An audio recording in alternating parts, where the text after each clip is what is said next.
Poslednju deceniju obeležili su temperaturni rekordi, toplotni talasi i blage zime koje su više podsjećale na proleće nego na božićno-novogodišnji deo godine.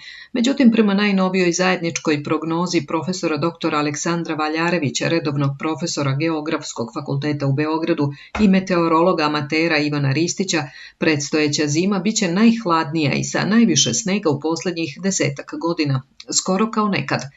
U njihovoj orijentacionoj dugoročnoj vremenskoj prognozi od oktobra ove do marta sledeće godine navode da je krajem avgusta i početkom septembra došlo do promene cirkulacije na planeti Zemlji, odnosno njene oscilacije koje su glavni pokretač dešavanja kada je u pitanju vreme, ali i klima. Sve je počelo nesvakidašnjim poplavama u Sahari i prestankom stvaranja uragana na Atlantiku, iako okean beleži rekordne temperature od kada se vrše moderna merenja. Istovremeno je, kako